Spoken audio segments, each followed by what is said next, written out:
Murder or marijuana?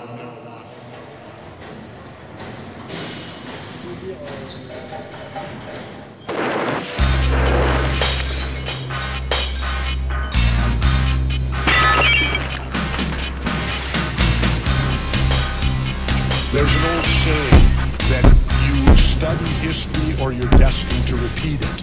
Well, what we have now is identical to the prohibition of alcohol. And all you have to do is lift the prohibition on drugs and all of that stops at the border. My question is this: are we more offended over murder or marijuana? Murder or marijuana?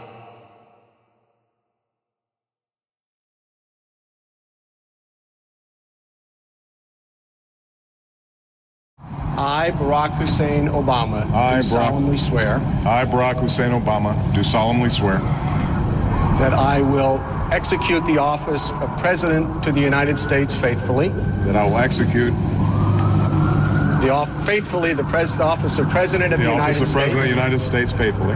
And will, to the best of my ability. And will, to the best of my ability. Preserve, protect, and defend the Constitution of the United States. Preserve, protect, and defend the Constitution of the United States. So help you God. So help me God. Congratulations, Mr. President. On January 18, 2009, 40 years after the Civil Rights Movement, the most amazing thing happened. An African-American man was elected the 44th President of the United States. This ushered in a new era of United States history.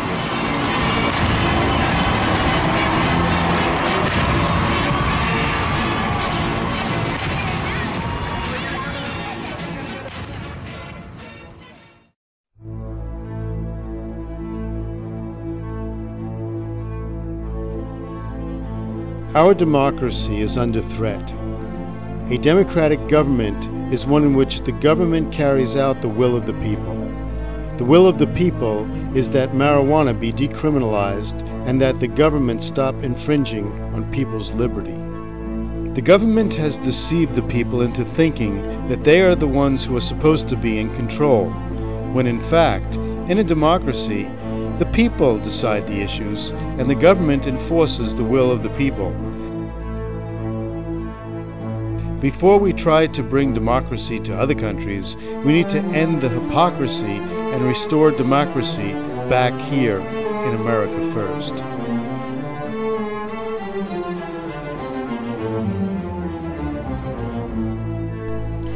We, the people of the United States, in order to form a more perfect union, establish justice, ensure domestic tranquility, provide for the common defense, promote the general welfare, and secure the blessings of liberty to ourselves and our posterity, do ordain and establish this Constitution for the United States of America.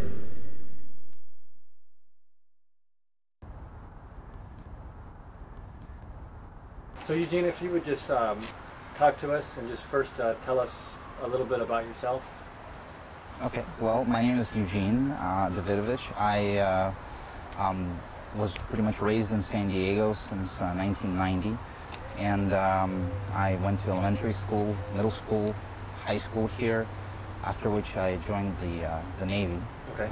And I served overseas on a ship in Japan for 3 of the 4 years of my service, and after which I was honorably discharged. And I went to school in LA for a very short period of time, after which I met my wife, ended up moving back down to San Diego, okay, and finished my school here, okay, finished the bachelor's and the MBA. Okay. And while doing that, I was working full-time for a IT company locally here as a software development project manager. Okay. Tell us a little bit about your medical cannabis involvement.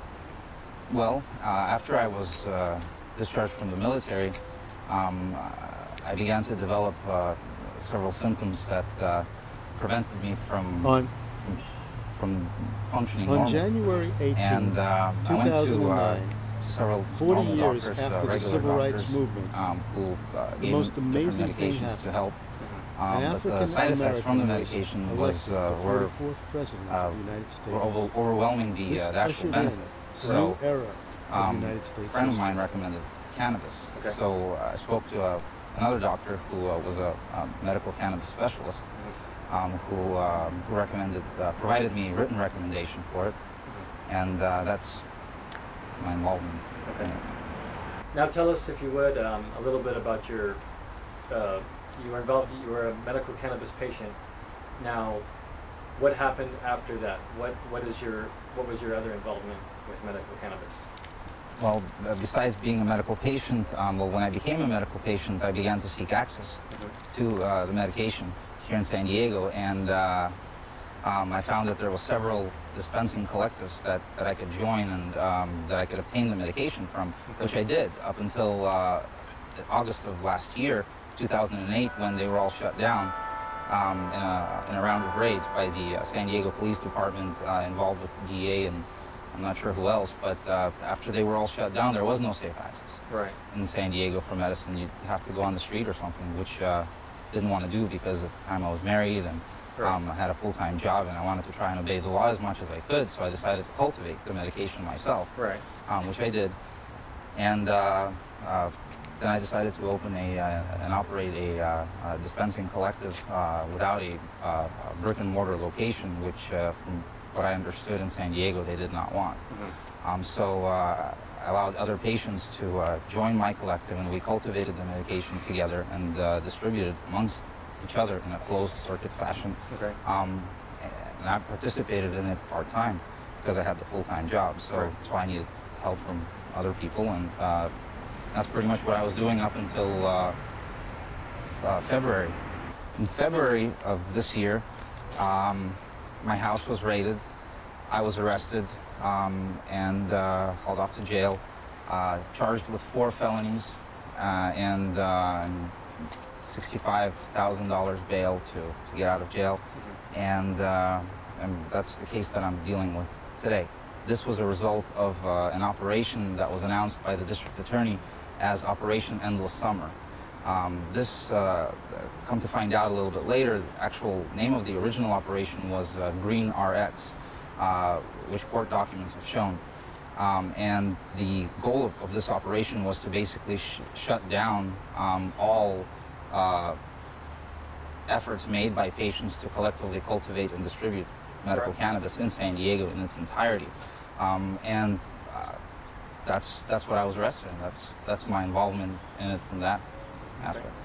What are the possible penalties that you could be facing from this? Well, I'm not sure. They offered me a plea bargain, which I did not accept.